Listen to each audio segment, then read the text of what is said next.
Welcome to Band Scamps, an in-depth look at albums and releases by West Michigan artists.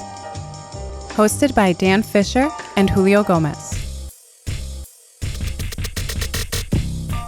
This week on Band Scamps, Dan and Julio review Au Contraire by Dode Kalm and Eat Fuck by Koi Boy 3000.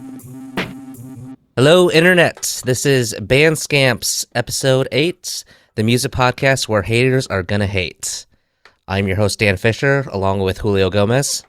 Did you just make that saying up? Haters are going to hate? I love that. I saw that on the internet, actually. That's interesting. Yeah. They are. They're going to hate. They're gonna hate, and it rhymes with 8. We're Haters are going to hate. Apers will ape. Yeah, haters are gonna hate. Players going to play. Players gonna play, haters gonna hate, haters gonna hate, and music is gonna be reviewed. In depth and thoroughly and consistently. Yes. It is March 18th. It's the middle of the month. We are taping. This is episode 8. Wow, I almost said 6. That's not right. That's not right. That's not correct at all. It is windy as shit outside right now. It is very windy. I was worried my internet was going to go out and then we weren't going to be able to tape today. Oh, man. Yeah, but we're all good. That's good. Has that happened before? Sometimes, yeah, like the internet plant. I always imagine like internet like as like a power plant or something, and then it just goes down. Yeah, exactly. Like fucking Chernobyl or something. Nobody knows, but the truth is nobody knows how it works at all. No. Like you ask someone who even does internet stuff for a job, and they're like, I don't know. Exactly. I just work here, man. Yeah, it is windy out today though. May's upstairs. May's doing great, by the way. That's good. That's really good to hear. I recently edited episode 4 that we just posted earlier this week, and I left. I mentioned in there that May was getting surgery. So listeners, if you're wondering, Wow. May's doing great. May's doing awesome. Yeah. Do that's you remember so cool. May pops in for a second, and Yeah, I thought right. about taking it out, but I just left it in. It was just a nice moment in time. You hear her little meow, but like I noticed that I say like, oh, to the extent of like she might die, so. I have to enjoy these little precious moments, but she's doing good. Yeah, she's doing really great. That was like that screenshot of that text you had, like now that my cat's not actually actively dying. Actively dying. Oh my God. It's like so now dark. Now that my cat's not actively dying, I can think about recording ska music again or something like that. Oh my God! And I couldn't do. I'm working on a ska remix of a song, and I couldn't do any ska right at the time. But I think it's warming up. That's right. Yeah, I mean, like, if your cat's sick, there's no time for ska. Not really. Ska has no place in that house. No, we will not be picking it up. I look forward to the day that we get to review a ska album, because I feel like I'm gonna learn a lot. Yeah, yeah. You were probably a little bit too young for the ska wave when it hit. You were probably only in grade school, right, or middle school? Yeah, I think so. Probably just middle school, and like I wasn't into like Christian rock, so I didn't even have like the 5 Iron Frenzy thing. Yeah, that really helped. I think the like presence of so many Christian ska and ska-core bands like made it so a lot of people got into that music who wouldn't have gotten into it otherwise. It's funny too, because I remember we got into punk when I was like in 8th grade or freshman in high school, and we got into ska, and my friend and I had this brilliant idea. We're like, what if we combine punk and ska into one thing? And then I think we told somebody about it, and they were like, yeah, there's definitely a lot of that. It's very popular. It's quite popular right now, you know. Listeners, you heard it first. Julio and his friend definitely invented ska punk. Yeah. That was us. Yeah. We actually couldn't figure out how to do the ska part, so we just did the punk part. And I just called us ska anyway. Well, yeah, and like 5 of the 8 members quit, and then we just made a punk band out of the remaining 3. This sounds like the perfect documentary. Man, I wish I would have documented more of that stuff. I have some of it. I tried to found my old like GeoCities site. Oh. It got archived. I'll have to show it to you sometime. Yes. Or Angelfire, or one of those got archived. Yeah, and you just refound your Feeling It Tumblr too. I saw that. Yeah, man, it's been nostalgia. Yeah. It's because after being out of society for a whole year, I don't know what I'm nostalgic for anymore. That's why. Right. You're nostalgic for society. I think so, just in general. The way things were. Yeah. Listeners, if you are also feeling it, let us know at bandscamps@gmail.com. We want to know what you're feeling and if you are feeling it. And Yeah. Tell us what that is. How does it feel to feel? Yeah. Just because you feel it doesn't mean you're feeling it. That's also true. We have a couple things that I was feeling today. I listened to 2 releases that we're going to review today, and we should maybe just jump right in, huh? I actually have a real quick thing I want to talk about. Let's do it. Like when we review these albums, this is a lot of the times our very first listen of the album, more so than not. And I think the beauty of the podcast is that it's such a fresh listen that we get to do the recap even. That's only a few days. I wish we could do, I mean, maybe we will do in the future, but like a recap like a year later of certain albums or something. Sure. Because time is definitely like a really important factor when just listening to music and considering it in general. And a lot of times albums reward you when you stick with them with time. I think you're 100% right. And we were talking in a thread earlier, and it was something that I had thought too, was that relationships with an album can change over time, even drastically. And I've had experiences like that with a lot of albums I love now. Exactly. That I was like, I didn't like this when it came out. Yeah, and we actually talked about that for the episode 3 recap with Motel. It was that was an album that would reward you. Yeah, and I actually, after that recap, I revisited it again, and it was a really enjoyable listen.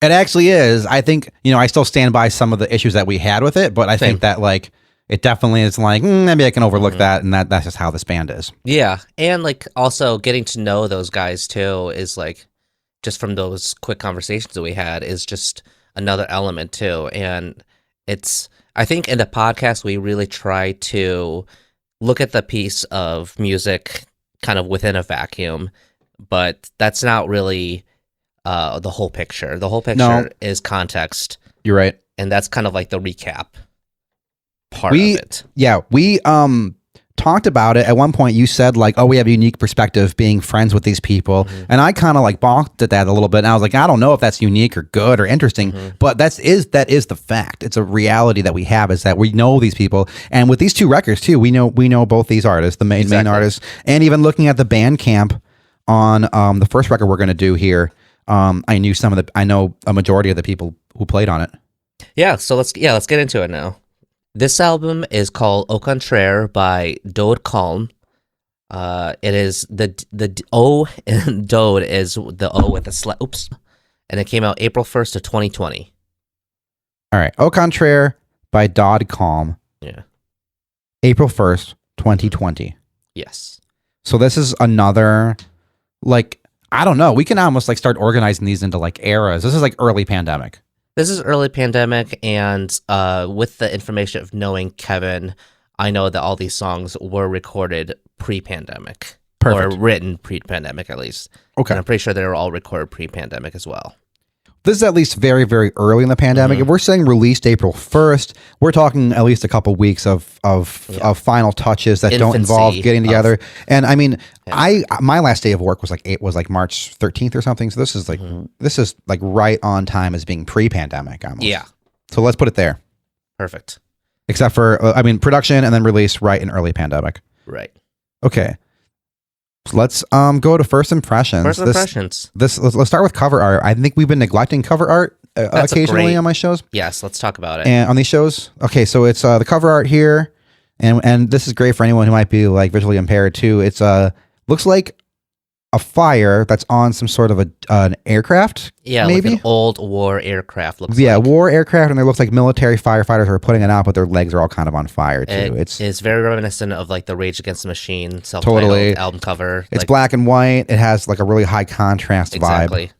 It's cool though. I think it fits the album music really well. Yeah, this is it's really evocative right away. Mm-hmm. Yeah, it's aggressive. It's eye-catching. Yeah. My first impression is I immediately love the energy right away. The music, yeah. First track is called Gypsy Jazz. Is that word again? Yeah, I was just gonna say, didn't we run into this last episode? I even used that word on our live stream, and I didn't mean to. Dang. It's just, this is a slur that I think is like really embedded in our psychology. Mm-hmm. So I'm gonna do more research and maybe stomp this thing out if I can. So that aside, yeah, it starts off really mellow, and I wondered what kind of record I was going to be into because the first couple seconds of this are kind of mellowy, kind of like, I don't know. Yeah, it's kind of like a noise kind of but like nice, and then it kicks in hard. Yeah, and it's aggressive, it's noisy, and I think it's time for my notes. Yes. I used to love this kind of music right away. This is the kind of music that I used to like a lot. I would say in high school, like maybe my junior and senior year, and I also liked it quite a bit in college. And I never really stopped liking it. I would say halfway through college, I got more into dancey music and hip hop and other kind of stuff. But like for me, this kind of music, the kind of heavier music that's also like kind of emo, kind of math rock, kind of noise rocky, but also like hardcore, kind of post-hardcore, also punk, was something that I really identified with when I was younger. So I should put that as a disclaimer when we talk about this record. That's going to be, I have a disclaimer too, because like I didn't really grow up listening to punk music. And so I was kind of late to the punk game, and I was more involved with like the, third wave emo scene growing up. And so when I started getting into punk, I'm more drawn to like stuff like this that has like those kind of emo influences, the noise stuff. It does. There's some really strong emo influence in this whole thing. Yeah. So like, and this you like this genre? I do. Good. And cool. Like, this is like if I were to like try to like play, like start a punk band or like, kind of rock, heavy band, this is kind of like probably the direction I would go. But I can't sing like that. Yeah, the vocals here are done by Kevin, right? Am I correct? And I looked at liner notes just at a glance. I've been kind of, since you've been really liner note heavy, I kind of feel like maybe it's good to have one of us not be so liner note heavy. Yeah. And right away, I was wondering who was singing this, and I had to look. It does sound like him at first, but for listeners, Kevin, the vocalist, has been in a bunch of bands. One of his most prominent one was North Lincoln, a punk band that he was in, and he shared some vocal duties and some backup vocal duties. And he's a very, very good, strong, unique sounding vocalist, in my opinion, and very typical of this style. Here, though, it's a little more, I don't know how to say it. Like, it's a little more aggressive than his singing, and maybe less melodic than like North Lincoln. Sure. Vocals. I think that the genre kind of lends itself to that. Yeah, it's much more syncopated. With the shorter lines. Did you take a look at lyrics on this one too? I didn't, just because I haven't. What? I did. Okay, interesting. Yeah, and I only didn't because of just how the vocals were like mixed in the record. Sure. Let's talk about that in a second. Yeah. This kind of music is nostalgic for me, and like I would say, like halfway through this, I really like this. I like this so far. I like this energy. It has a really good 90s aesthetic of this music, and it reminds me of bands that I used to like, Yeah. I don't know. It kind of makes me think of what's a band like Glass and Ashes a little bit. Do you remember that band? I don't know if I know them. Okay. It reminds me of a band called Frodis that I used to like a lot. Okay, I don't think I've heard of them. And they also get sometimes stylized as Frodis Conglomerate International, or FCI. Okay. They were a 90s band. They also remind me a little bit of Roadside Monument too, another band that is one of my favorite bands to this day. So there is a band that I would put in my top 5 that is this genre. And I do like it so far. I have my first criticism here. Are we ready for negatives? Here we right go. away. Let's go. I wish these vocals were louder. Me too. Man, there's such a punk thing of having quiet vocals. I know. I don't get it. And like, it seems so like counterintuitive to me when I'm listening to this, that like the vocals are so buried, because first of all, Kevin's a great lyricist, in my opinion. And I don't know, it's just like, I feel like the vocals are like more of an instrument in this kind of music versus necessarily carrying a message. Yeah, I think in this kind of music, in this genre especially, that does happen. It kind of adds to like the groove, and also like the vibe, and also like the syncopation adds to like some of the rhythm section too. And also it kind of becomes its own thing. Right. It becomes like the fourth instrument almost. Exactly. So not only did I wish they were like louder, and maybe this kind of goes along with the whole record, but there's this kind of like analog warmness, but it's like, a lot of times it comes off as like muddy, and I felt that in the vocals too. How did you listen? With headphones. Me too. I actually both these records I listened on headphones only because I think I was just in the right mindset to listen in the way that I could do it more focused in this way. I'm in my little cozy here, and I just like sat here and did it. I always like to listen with headphones just because I can make sure that I'm not going to miss any kind of like subtleties. And like headphones were were probably used heavily in the production of these records, so you might as well listen to it how they were listening to it. Here's something that I'd like to say about vocals and volume, and this is speaking. I can put on my home recording and like in studio recording knowledge to this. I feel like when I hear my own voice on a recording, it sounds louder than it really is. And I have this issue with mixing, like especially me and you. Yeah. I will spend about 45 minutes just trying to get the balance between my voice and your voice. And I have to like use different headphones. I have to listen on the phone. I have to like put it on the speaker and look at how the levels are bouncing, Right. And I'm like, because I know I can't trust my ears because I'm always going to hear my voice louder. Yeah, exactly. Yeah, because you're just drawn to it, just a natural thing.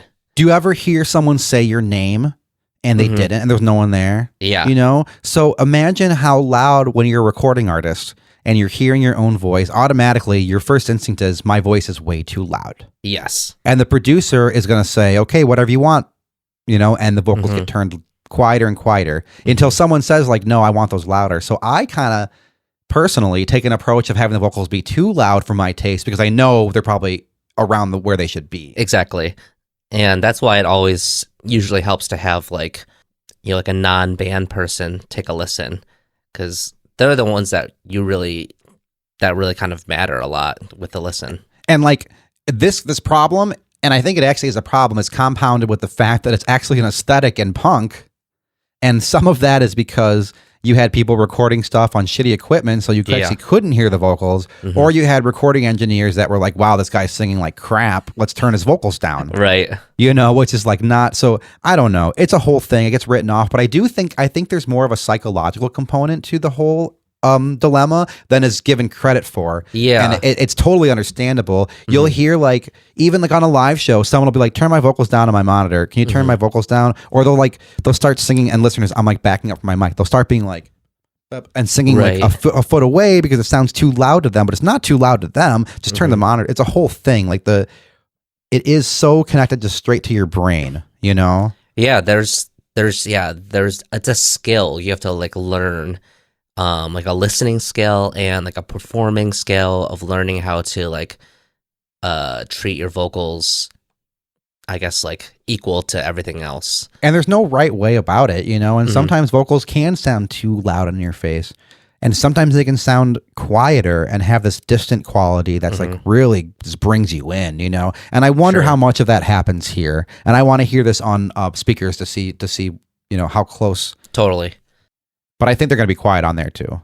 I agree.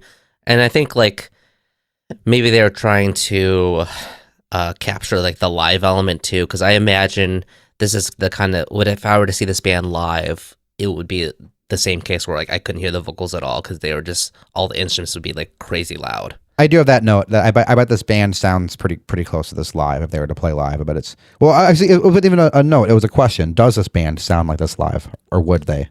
I think they've only played one or two shows, maybe. I'm not sure. So this was done. This is another Cold War Studios, right? Rick Johnson, another Rick Johnson recorded. Rick like has a sound, and the sound is no sound. He has a very. I want to like. I'm trying to think, and this is a compliment. Like he has a very transparent way of recording, in my opinion. Absolutely, it's like super. It's like a condenser mic, it just captures like the sound. That's it. No coloring. Yeah, that's exactly what I have is lack of coloration. This guy's records usually have a pretty transparent sound, not much coloration. I bet this band sounds quite a bit like this live. And I think that is something to his credit, especially if you're in a genre that I think Rick likes. I think it can make your band sound really a lot like what your band sounds like. Sure. I think he kind of has like the same maybe mentality of like Steve Albini. I think Steve Albini is like more like, I just want to help you sound like what you sound like. I think that's something that we talked about that about like if you go somewhere and record, make sure that the band hears you. And I bet he's one of those people that he's just like, start playing, I'll set up stuff. Exactly. And I think listeners, we're going to be talking about some of the same producers over and over again because that's just Grand Rapids is very, very tight knit. And there are going to be a lot of people that have a proven track record of making good sounding records. And I think Rick's one of them. Absolutely. But yeah, his sound is no sound, which is it's so interesting. Yeah, that's interesting. High energy. This sounds good, Rick Johnson. Like this all sounds pretty good. Interesting though, because I did feel like this one had more color for a Rick Johnson release. Interesting. Do you think he had more of a producer hand in it? No, I've recorded with Rick a couple times, and he really doesn't. I don't think. But I mean, do you think he had a more of a production hand in this one? Do you think there was some like because of maybe the nature of the pandemic, maybe some more like, oh, let's throw some. I don't know. I think it's fun to speculate. Yeah, that is an interesting question. And the first two tracks here, okay, listeners, are kind of more the same, you know. And there's you know, they're both short. I said this is kind of emo music to a lot of people, you know, like a lot of people like, which is another thing we can talk about later. But like these first two tracks are kind of a very similar genre, and they're short. They're nice short songs. And then by track 3, we start kind of seeing a different thing. Track 3 is like a total vibe shift. Yeah, it really is. But the thing is that because we're talking about this musical idiom of emo, that shift, especially in the 90s, is actually part of the music tradition itself. You know, going from heavy, fast to quiet, soft, pretty is actually an emo thing. Oh, you have the aggression, you have the harder edge, and then you have the prettier chords that are being fingerpicked. And this track 3, Adventure Without Risk is Disneyland, is kind of a little jam here. Yeah, it's a little like post-rock emo jam, very pretty. It's the longest song on the record.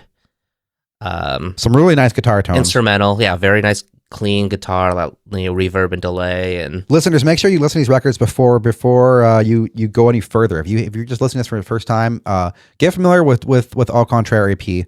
Because I wanted to stop for a second. I edited the other day and tried to put some sound clips. And I just couldn't find a place where it made sense for what we're doing, you know? And so I don't know. I think we might just need to lay that question to rest. Yeah, this might be the podcast where it just, you know, you'll have the best experience with the music already listened to. Next time we'll be like, hi, welcome to Band Scamps. Go and listen to these records, press pause. Hi, welcome back. And then we do that. That'd be fun if we had like Cassie say like a little disclaimer or something. Oh yeah, that'd be great. We'll that's a good idea. Let's write that down somewhere. So I have these clean tones are super, super nice on here. There's some build, there's some play. Yeah. Really nice. This is a good playlist song. Oh yeah, totally. Or mixtape song. Let's talk about like so like the placement, yes, is like that throwback to emo. Old emo records. Unwed Sailor, almost a little bit like Planes Mistaken for Stars, kind of like some of their like more chill parts. Yeah, What? I'm usually into like stuff like that, but I think just maybe I was really into like the energy, and so like the flow being like interrupted like that is like a little jarring. Yeah, you know, now that you say that, I didn't have that note, but like what if the song was at the end of the record? That's what I put.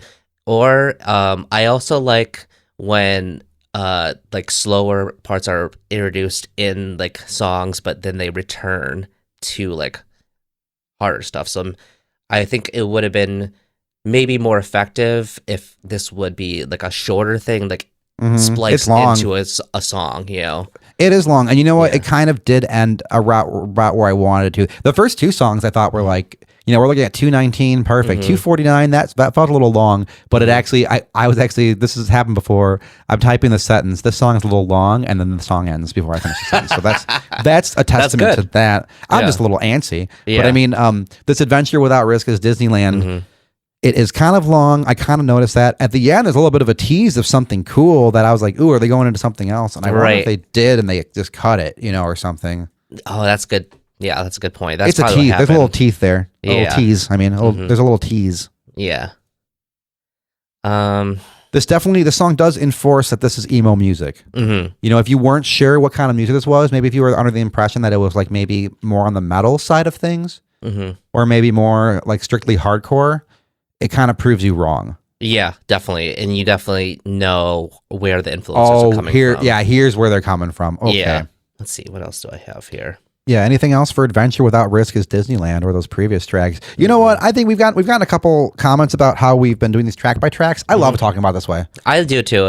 It's fun. I think it's only fair to the artist. They spend so much time on these certain songs. It's an album of individual works. That's what an album literally means. It's like it is a whole collection, and we can talk about it like that, but we got to talk about the original songs or the individual songs. Exactly. That's what I would want, I think, if I were to have any of my records reviewed. I want to know what they think about some certain things. Right, because they're gonna overlook what's actually your favorite song and be like, meh. And and I think this happens like 90% of the time where a reviewer points out their favorite song and it's the song you least expect for people to be drawn to.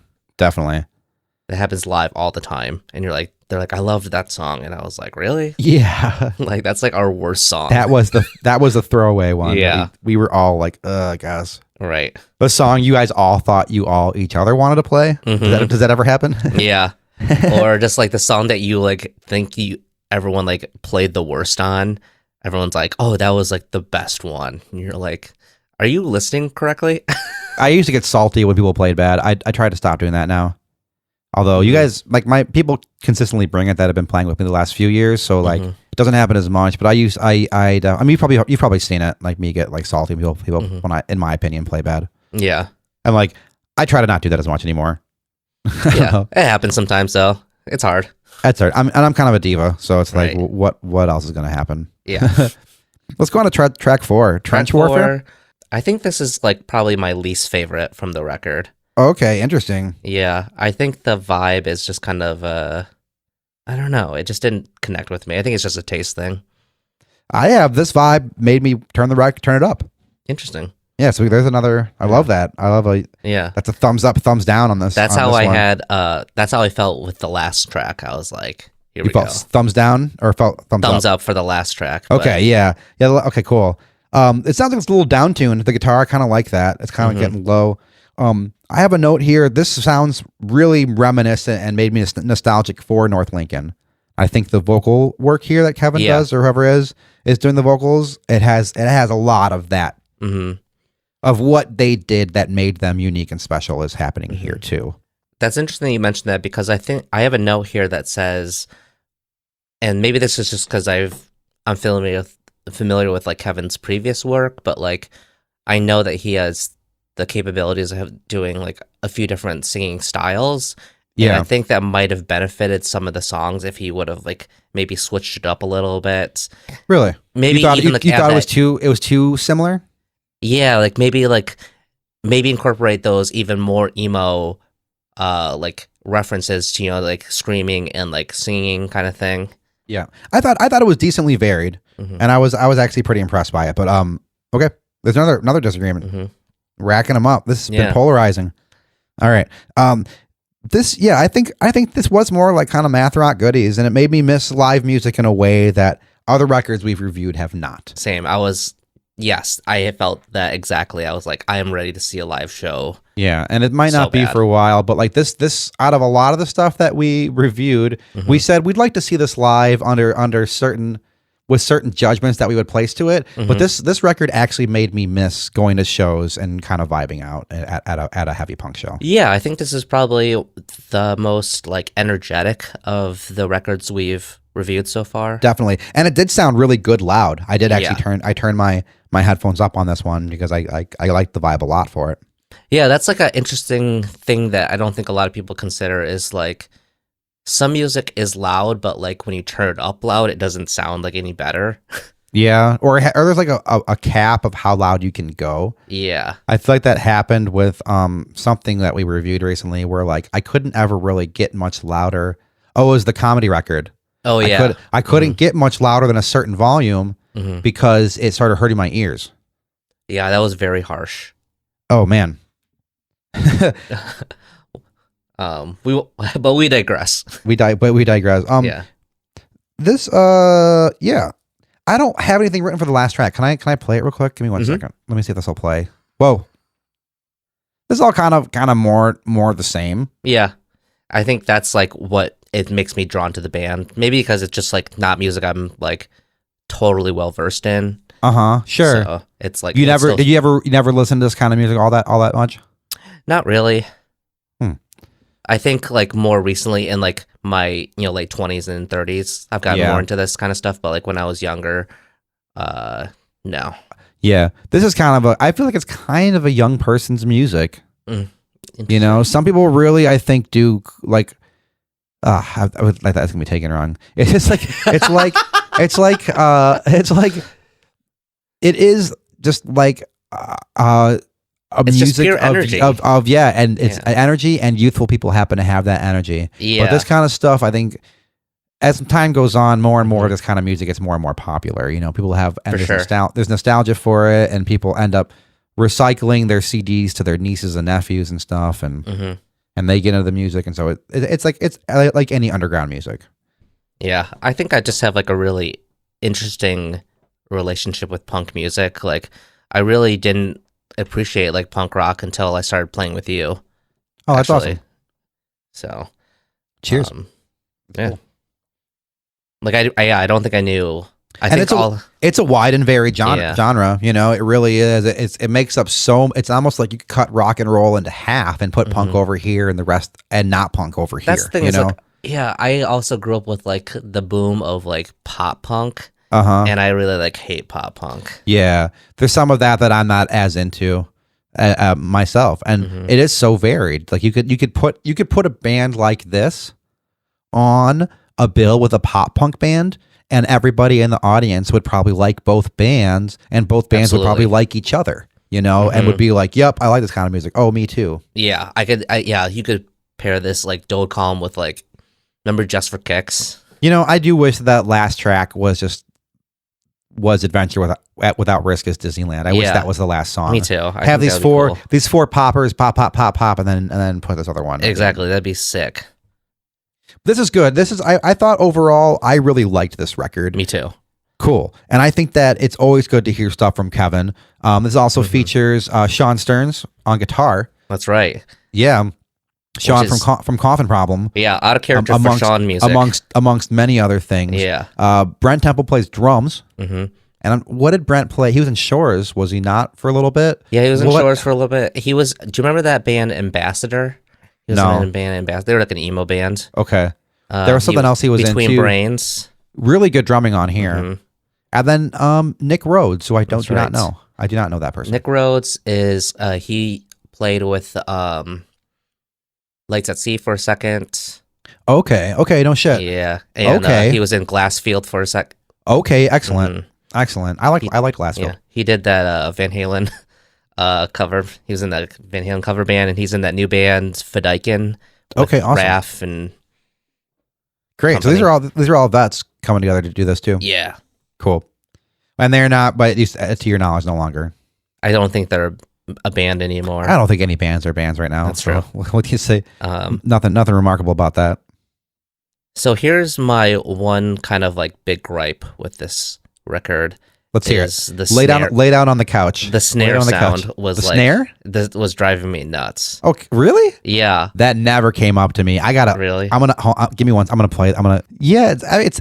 I'm so drawn to like drums that usually sound like that, but like it felt so unfitting to this music for me. I was like, it's that kind of slaps kind of hard, huh? I need some like snap. Right. And snares never. We already discussed that snares don't sound good. That's true. The snare is impossible to make sound good. You can only get it to sound less bad. Yeah. and you're saying that didn't happen here. I don't think it happened here. Okay. Rick. It could be just like a personal choice, but yeah, I thought it didn't fit the music. It's pretty big. I just listened to it for a clip there, and it was like, holy shit! Like it comes in. Yeah, it's just like so low, and I was just like, man, like this is such aggressive music. Like, let me get like a ka. You said you didn't really like take a look at the lyrics, and was there a reason for that? I think because like I guess I have a hard time like understanding what he's saying, and so when like that happens with the band, I kind of treat the lyrics more as like a rhythm and melody carrier, like almost like scatting more than. Yeah, basically what It's a Kevin's terrible doing name. is Terrible name. scat. That's a terrible riff. He's doing post-hardcore scatting. Yeah, I mean, it kind of is like post-hardcore jazz, right? Isn't it like math rock, like the punk jazz? yeah, essentially. That's punk jazz, baby. So if I were to read the lyrics while listening to this, like I still wouldn't be able to tell what he's like singing necessarily. And so like it only would benefit me to like know, it doesn't help me like sing along. Yeah. So Yeah. it's only cool to know what he's saying just like because I like the band. Right. I think I kind of agree with you there. And listeners, check out the lyrics. I don't think I need to go in depth. When I did read them because I was kind of curious. Because I was like, oh, I forgot that you can look up what lyrics on here. So I was curious what was going on here. And it's kind of what I expected. Like there's some good wordplay. Syncopation. And it's some interesting, very tone. It's kind of a harsh tone and kind of a dark tone. It's kind of accusatory, and it's like kind of like in your face, but in like, some in way that is par for this kind of music. And full disclosure, I have heard a few of these songs before from Kevin, like some earlier recordings with lyrics. So a lot of these I have like read the lyrics for. Yeah, we got Cold War Studio and at Camden Yards in Grand Rapids by Kevin Nunn. Extra vocals by Ryan Miller on Gypsy Jazz. Additional guitar, Adventure Without Risk as Disneyland by Art Pumpernickel. Yeah, we're gonna need more from that from Kevin here. Of who Art Pumpernickel is? Yeah. They're for a real person. Well, on Facebook, Art Pumpernickel is Kevin. Oh. Okay. So if he's saying that he added more guitar to his band as a different person, right? Yeah, we're gonna need answers for that. This is another Jupiter Jones. Wait, is Jupiter Jones Kevin Nunn? Let's talk about it. Okay, we're gonna have to break that open too. Yeah.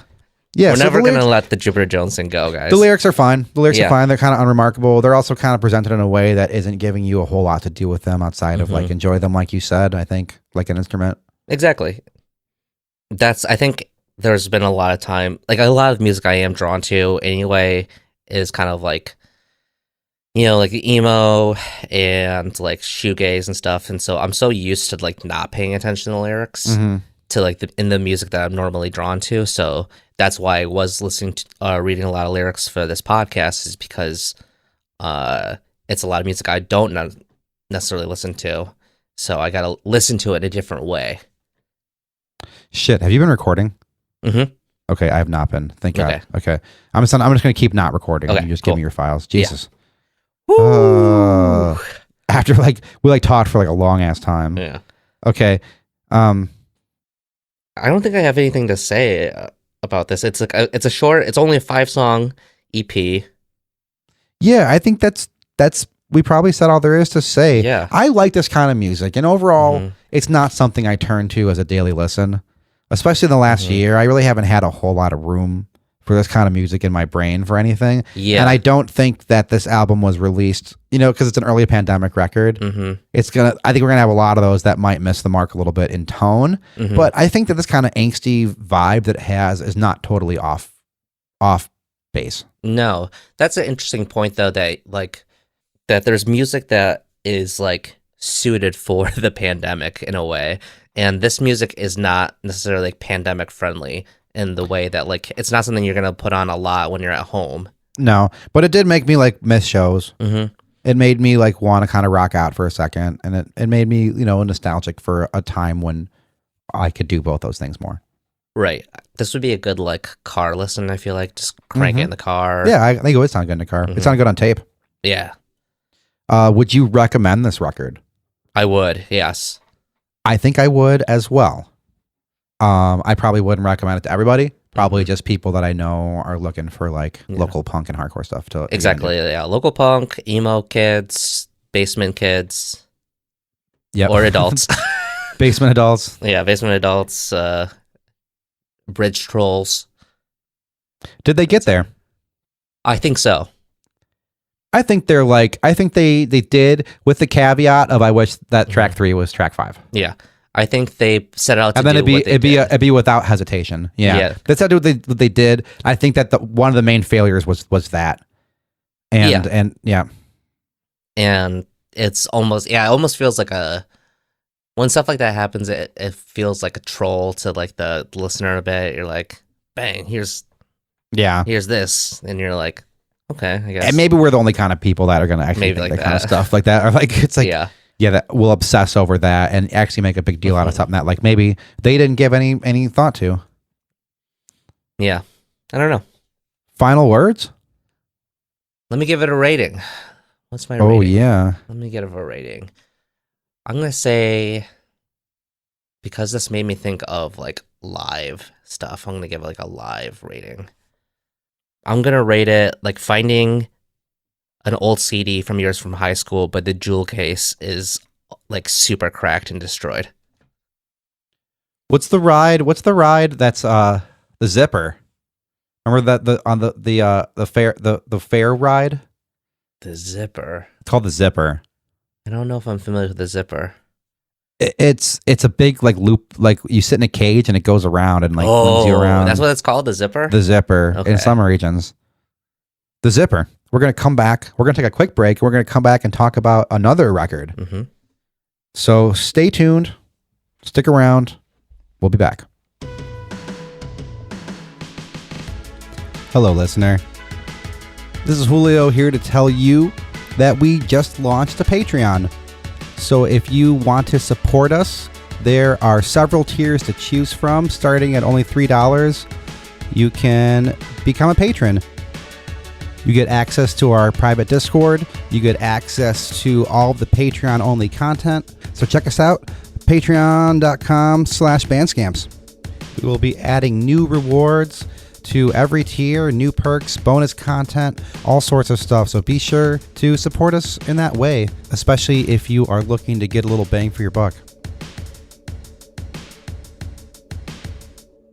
Welcome back to episode 8 of Band Scamps. Just a few housekeeping things real quick. Be sure to follow us on Instagram at bandscamps_, like us on Facebook, visit our website, bandscamps.com. We are still accepting submissions for music, all 2020 and now accepting 2021 releases. Excuse me. Just got some new ones recently. Yeah, we just got one like in real time here. Hell yeah. That's awesome.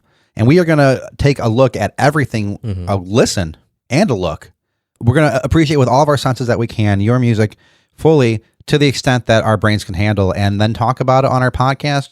We also do live streams. We are probably going to be launching more and more just content as things open up and everyone gets vaccinated and we all stay safe. And speaking of safety, we are doing this remotely, and I want to stress that we're totally so in favor of doing things as safely as you can right now. Exactly. And we just love talking to you guys. So email us at bandscamps@gmail.com. Yeah, we'll also read your comments on air. We will engage in whatever way we can here. Let's talk about this next record. Yes, this one is called Eat Fuck by Koi Boy 3000. This is now, we probably will say this album title a couple more times. So if you're around anyone, any children or anything, now is the time to have discretion. Yeah, we'll bleep that first one, but we're not going to bleep this one. Eat Fuck by Koi Boy. Yes. So if you got any children, maybe explain to them what art is, and we'll get to this. And just grow up a little bit. So first impressions on Eat Fuck by Koi Boy 3000. I am going to giggle a little bit. Do you remember when we played with Fuck Sandwich? Yes. That was like. Do you remember? Still, it's like to say like one of my favorite shows we've done. Me too. It took me a while to remember what the name of that was, and then it came up in my Facebook memories, and I was like, oh yeah, it was Fuck Sandwich. That whole show was like, oh man. So it was number one atrocity was there was no Fuck Sandwich on the menu right at the brunch that day. They really screwed the pooch on that one. This one came out on April 26, 2020. So another early release. Let's call it early pandemic. Early pandemic, though. Just the vibe of this record, I don't know when these were recorded. These could have been recorded literally like 10 years ago or like the day before. It's a he released definitely it. all over the place, varied record. So we can talk about that right away too, because I think that comes into play immediately, and then immediately after immediately. You So got first a pretty impressions. album art. It's a close Oh, up. yeah. What is this picture of? Yeah, let me take a gander again. It is. I don't know. It looks like something with like I think it's a weed grinder. Oh, I think you're right, but Is it a looks close up of a weed grinder? something. But what's like the stuff on it though? It's like Weed, orange. like Is little that powder, weed? like powdery weed. I thought it was like salted Hairbrush? shrimp, Salted shrimp. or like a fish, like some kind of like. My mind goes to weed, and yours goes to salted shrimp. I love Yeah, that. You can probably show this album to people and be like, "What do you see?" yeah. So, listeners, let us know what you think on this What do you album think? cover. Yeah, it could be weed, could be salted shrimp. To my same knowledge, thing. Koi Boy 3000 is kind of a solo artist kind of situation. Yes. And for listeners, I'm just going to all unmask. This is a project of Michael Cunningham from Garopolis and others, Montana Boys, Part-time warriors. part-time warriors. Yeah, and I don't know where they are based out of now. I believe but, Seattle. Yep. So this is actually going to be a first one where we're kind of going out of the range of West Michigan, and I kind of considered that, and I think it's fine. I think this is a hard scene to leave. Yeah, it really is. It's a hard scene to really ever truly leave, and I think that this artist will probably have as many fans in this city as they would in Seattle anyway. Absolutely. So let's talk about that as though they're just part of the scene, because like I said, I think it's hard to leave. Yeah, the GR scene is so unique. It's like The Godfather, it pull you back in, right? Is that from that movie? I've never seen it. I don't know. Who cares? Anyway, we gotta do some live reacts on our Patreon where we just watch movies we haven't seen and just react to it while we do work on Photoshop. That would be. While we do our Photoshop, we might as well project. just start another film review podcast. Yeah, might as well. Yeah. So it is. I'm sorry to have interrupted you. No, I lost my train of thought there. GR scene, it's so interesting. Just it's so comfortable, and it is very uplifting. And I think that's maybe part of the discourse that we kind of create with this podcast is because it's very un-GR in a way. Yeah, I think that we are in a little bit upsetting that balance that had occurred, and I think we were aware of that happening. Absolutely. But again, this really is all about honoring and respecting art. Definitely. And, I think it's good to acknowledge that we kind of come from a position of privilege to be able to talk like this and be listened in the first place. And so I think that's good for maybe some of our critics or people that don't know to recognize too, is that we are in a way given the opportunity to do this partially because of our own role in the scene, which hasn't been that great or anything, but it exists. It does exist, and there is we do have at least a little bit of, I would say, clout in the scene. So the only reason why we're able to flex this ability to kind of disrupt the positivity circle we have going on here is because of that privilege almost. Absolutely, but there is on the other hand a vulnerability on our side to kind of give up some of that. I guess clout a little bit. Yeah, or give up some of that. Yeah, exactly. And so this album then, assuming that it fits into the GR scene, we're just going to talk about it as though it does, so it fits in this show. Exactly. All right. So it opens up right away. The first track is called Bog Stomp. Bog Stomp. In first impression right away is I'm this is going to be a psychedelic record. Yeah, I kind of got that. I kind of got this kind of vibe that is kind of dark clown and kind of goofy, but in a kind of jestery kind of way goofy. Yeah. And I should preface this too, is that this album changes drastically after this first track. It does. And so my assertion of this right away, I'm this is a vibe that I don't really get down with either. I was this is gonna be wild, but I was intrigued at least. Yeah, I don't like this kind of music. It's kind of a bluesy, dark stomper, howler. It's kind of I don't know, I guess kind of Tom Waitsy in a way. but in just a way that I don't really ever get down with. And I said, like, I don't like this kind of music, but I'm willing to try for this record. Sure. I have these 3 bands written down as like kind of first thoughts. Ween, They Might Be Giants, and Captain Beefheart. Okay, yeah, I definitely agree with the first and the last one, absolutely. Especially later on in this, Ween, I think, comes into play even more. Yeah. Unfortunately, in like the tags, that's like of the Bandcamp page, he does actually have the tag Ween. So I don't know if that came to me because I listened, or if I saw the tag first. Maybe. I think you're all, it's totally fine. And so this seems kind of like bluesy, dark blues. It's kind of punk too, and it's also kind of scary, but it's also kind of like comedy music. Yeah, it is kind of scary. That it does carries get throughout the whole album, I think, and it gets better and kind of changes. Yeah, it gets better and kind of changes as the song goes on. Actually, I'm like, oh, this is kind of interesting. It's kind of ridiculous. Yeah, his voice sounds like a frog who's also a ghost. Yeah, yeah. I could see where people hear that Tom Waits sound. I hear like a little bit of that like Modest Mouse kind of when he does that weird kind of Tom Waits style voice. I don't know. It's crazy. It's just weird. But it's definitely more along the lines of like bluesy music. Yeah. Like bedroom bluesy, freak blues kind of stuff. Yeah. Ooh, I like which is that. actually, which I think is actually this artist that like Cunningham is like, he's usually, his past work has been in this vein. It's a lot more like what he used to do than I think the rest of this record. I agree. When I heard this, I was like, oh, this sounds like a Michael Cunningham song. Yeah. And like I said, this album changes, but at first I kind of was like, oh, I don't know if I like have it in me to like sit through all this. Oh, it's only 8 songs. Okay, good. And I kind of sat down and gave it my all. And then really quickly, this album changes again. Yep. It goes and right this is to... not the first time this has happened. Yeah. Yeah, right. In this case, it happens in a great way. Exactly. It shifts really quickly to like a hip hop kind of vibe. Yeah. The rest of this album is solidly in hip hop. Yeah. But kind of songwritery. It's fun. It's more fun all of a sudden. I think the last song was like fun, but it was like psycho fun. It's super fun. It's still like super like kind of like scary. Yeah. I said this is like kind of sort of clown music. Yeah. I feel like Juggalos might like this song. Oh yeah. Like literally like Coy Boy, you should probably like reach out to Psychopathic and they probably would put out music of yours like this. That's not a terrible idea.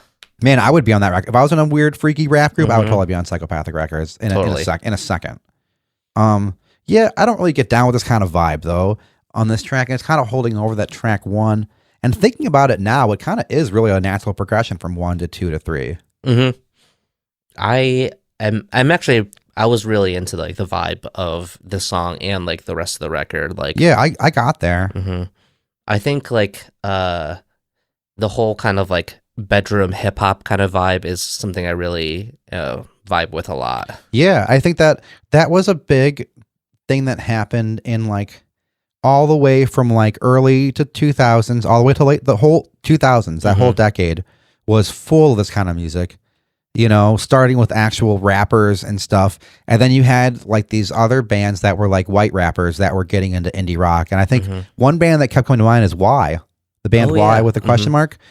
That band, I think, has been one of the most influential bands of that decade. And there's been a couple records that we've listened to that I thought that Motel album sounded like Y. I thought that Captain Daddy sounded like Y a little bit. And now I think this has that kind of feel. It's like hip hop, but it's made with instruments, but it has like, you know, they listen to Modest Mouse though too. Yeah, kind some of weird feel. like kind of like emo influences almost. Yeah. And so I just think that band has been so influential. I think we're seeing that here. Yeah, absolutely. I think just currently with music in general, there's just the lines between genres is getting very blurred. Like I feel like pop music now is more indie than ever, / indie music's the most poppy it's ever been. You know, you're right. Like the bands that are popular are kind of transcending genre, and they're flirting with like house music as much as they are with punk, as much as they are with hip hop or R&B or whatever. And they're making this weird hybrid that is this pop music right now. Exactly. Or whatever the it's all over the place. Yeah. So I just have a note that's saying that like Uh-huh. after like listening to the second song, I was like, this album's gonna be all over the place. Yeah, I was wondering if it was going to be more all over the place than it actually did, but I think it does a good job of that. Yeah, it stays more consistent than I anticipated with like that, I guess, like hip hop vibe. Uh-huh. Moving on to the next track, Chocolatina. This is like now kind of taking the shape of like a mixtape. This backing track is super recognizable. It's All Night Long by Mary Jane Girls, and it has the very very, like, you can tell the Rick James bass and everything, and it's got some stuff over it and some vocals over it. I wish the vocals were louder on it, but it's such a good fun flow on here. Same, like this is the longest song on the record.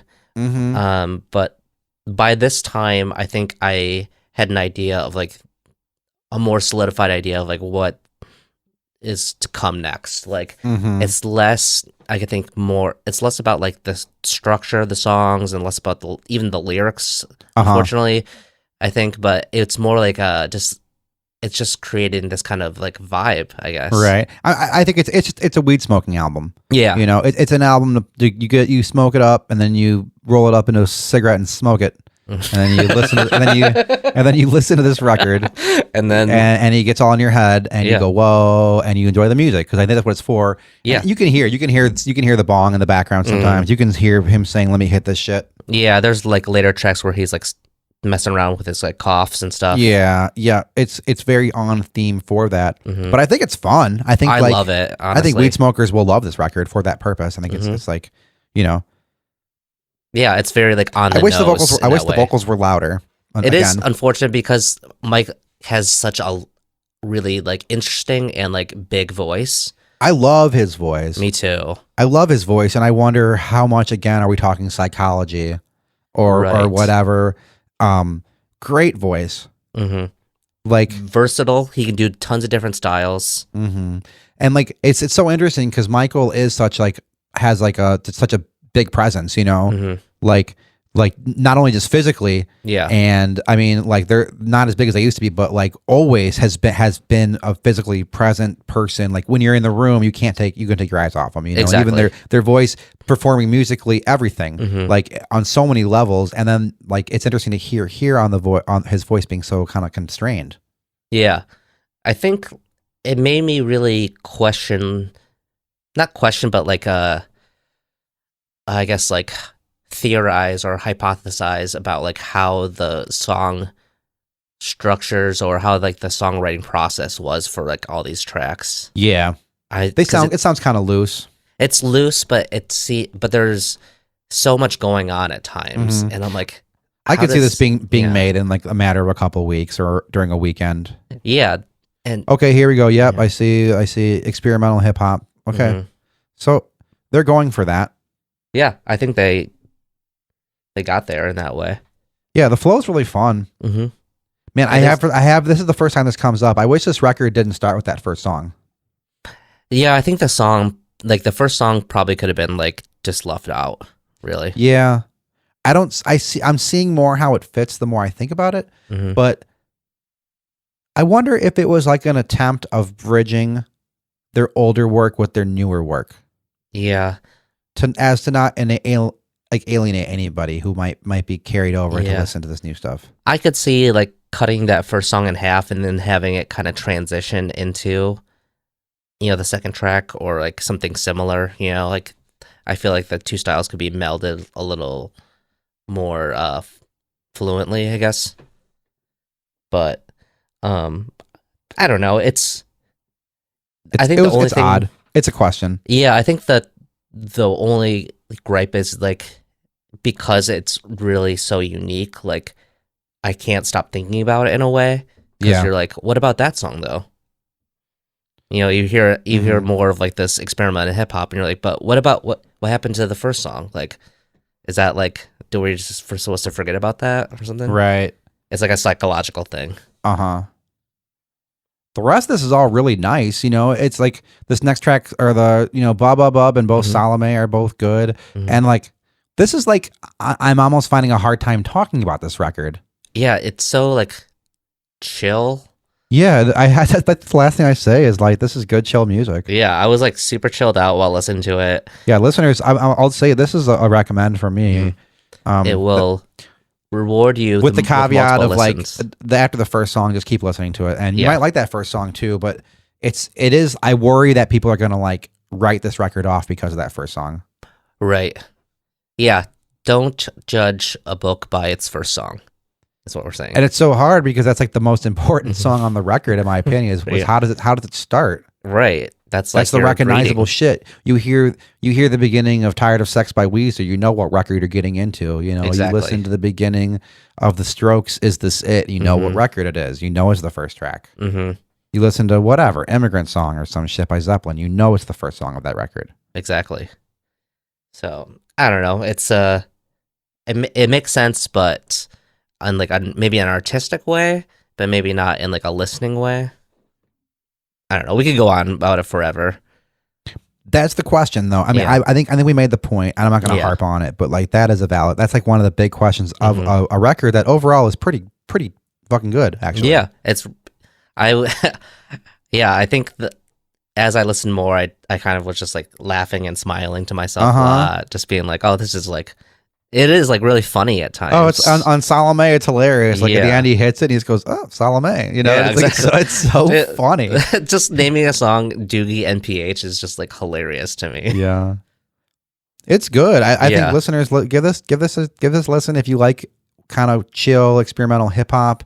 If you Yeah. like, like late 2000s Mhm. music, you know, overall, I feel think like it's very it's- influenced by this. Yeah, it made me think of like Blackalicious in a way, just kind of like the playfulness a Yeah, little bit. I could see that. I wish the vocals were louder, and I wish Mhm. maybe there was more time spent to like that kind of mixing. And it's the same question I have in the last record, like how much of that is psychological and how much of that is like, no, I want the vocals to be quiet. Yes. I don't know. I feel like, yeah, I guess we'll never know. This is a weird record to talk about. It is a weird record to talk Like, about. I thought but- we could talk about it more, but I'm like honestly like struggling of things to say because I enjoyed it enough that like probably the best thing to do with this record is just listen to it. Yeah, it really is just like a total, like, kind of a sonic experience. Yeah, I'm looking forward to where it goes and what's up next with this group. There's some nice keyboard stuff in there. There's some nice production of the music. Yeah, there's some cool little riffs and I guess I bass just have more lines. questions. Like, who made these tracks? Let me see if I can click on a track if it gives me more info. It didn't. I looked. No. No. So, from my just speculating, but I'm guessing this is just all Koi Boy. I'm gonna Google them and see if I can find anything. And then Koi Boy 3000? Koi Boy 3000. Do you think Koi Boy 2000 was taken? Probably. Yeah, probably. I feel like this, like, if this were to be played live, like, Nothing. it could be really fun to have like a bunch of people on stage. You know, it seems like very crew friendly in a way. How relevant did this music feel to 2022? It actually feels like surprisingly relevant. I think so too. Outside of the first track, I really don't know what to do with that thing. Mhm. But the rest of it does, I think too. Outside, yeah, like there's a sense of like escapism in a way of just kind of like tuning out like your troubles, and there's like the playfulness is like a nice change of pace. It's interesting. I find this artist very funny in general, Mhm. and I think that's something that a lot of people like that kind of stuff, and I think he's actually really successful at it. It's a goofy kind of funny that's not like trying too hard to be funny. It's kind of just silly. Exactly, but at the same time, you'll laugh, and then like 2 minutes later, you'll just find yourself kind of like lost in thought, like bobbing your head, and you're like, oh, wasn't I just like laughing at like how absurd something was? Did they get there? I think so. Yeah. Yeah, I think so too. Yeah. I mean, experimental hip hop. It's exactly that. I think it's totally good to listen to. Yeah. And then the only thing is just I have my last thing is that first song is going to be my biggest question of this record. Same. Cool. So we can maybe we can get Koi Boy on the show and talk about it. Yeah. I would Anything love else? Anything else you want to say about this record in particular? I guess I should just throw it a rating. Yeah, let's yeah, and we can talk about. I'm gonna rate it Potted Plant. I'm gonna rate it funky kimchi. Hell yeah. Ooh. I have some kimchi still in my fridge from when I made it a couple years ago. Dude, that was good. I'll bring it over. I have this is like old, like it's been aged for a couple years in my fridge. I don't know if it's still good. Will you try it with me? Yeah. I don't know if I like kimchi all that much. I try. It's hit and miss. The kind that we made was really good. Yeah. And I think I can make it really well, and I still have all the ingredients. Yeah, as long as it's like, it's got to be like funky and it's got to be like fizzy for me. You know, the kind of like fermented fizziness. Like is there Korean food restaurants in town here? Yeah. Or were there? There's Anome, like the Korean barbecue on 28th, and then there's Seoul Market. I love that shit. I love the fucking the side dishes and shit. Yeah. KCM, it's like Korean Japanese. Oh yeah.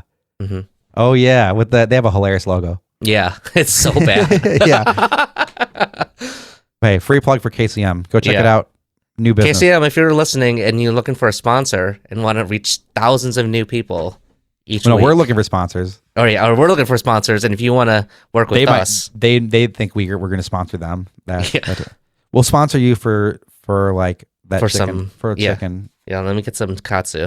Hell yeah, that's what it's called. Yeah. Okay, so comparing these two records. Yeah, let's compare these. They both came out in the early pandemic, and I think they both were kind of released with a sense of optimism. Yeah. Like maybe this pandemic is going to be over and we can release these and maybe play some shows. I think they both got lost in the shuffle a little bit. Absolutely. I think that they're both heavily influenced by, like, you can really hear the influences like really strongly in them. Like totally. Do you like that in music, right? I do. That's like a fun thing for me. I like it too. I also like when bands have this totally original sound where it's like it's really hard to describe what they sound like. Yeah, and that's so rare. And it's so rare to have it be like that and good. But yeah, these bands I think would be on their way to making their own sound. Yeah, I think it's like there's somehow. I think it kind of turns me off sometimes when like you hear a band and then you hear their influences and you're like, that's not like you feel like they're lying. You know. You're like, that didn't influence this record. Yeah. You know, or sometimes bands just want to sound like a band so bad. You know, yeah. Like, we sound like this band. Like, you don't. But I feel like these are like, they took cues, but they did their own thing, but like, it's like more homage feeling. I felt like I could hear a lot of like early 2000s, 90s, like hip hop influences with Koi Boy. Definitely. And the emo with Kalm. Yeah, that's enjoyable. And I think it does demonstrate like an understanding of what you're doing. You're not just throwing a bunch of stuff together. It's like, I actually know what the genre is. I know what it requires, both like aesthetically and culturally, and here it is. Yeah, it speaks to appreciation more than imitation. Totally. Well, I don't have much more to say, man. I don't think so. This could be just a shorty. Yeah. That's fine by me. Yeah. I think that we got more succinct with it, and I think a short episode is actually good. I think the longer we go, it probably means that we didn't like it more. Yeah, exactly. So the longer the episodes, the less we like the records, I think, maybe. It's been really good talking with you today. It's good, man, yeah. Everybody out there, stay safe. We're going to all get through this shit. And then be on the lookout. We're going to probably try to do some live stage shows eventually. We're going to do more live streams. Once Dan and I both get vaccinated, we can actually team up and be in the same room together. I know, it's crazy. And that'll be insane, being able to work on Chaos stuff. will ensue. But we've learned a lot about this tech, and I know you have too. If you want to get involved in listener about any of the podcasts that we do, please send us an email if you're looking to collaborate. Yeah, if you want to like learn more about producing too, we could always use an extra hand. Yeah, we're all learning ourselves, but we are just making more and more strides on the tech here. So we'd love to work with you. Dan, I hope you have a great day. Me great too. Weekend. Listeners, keep on scamping. Thank you for listening. This has been a Grand Rhapsody production. Executive produced by Dan Fisher and Julio Gomez.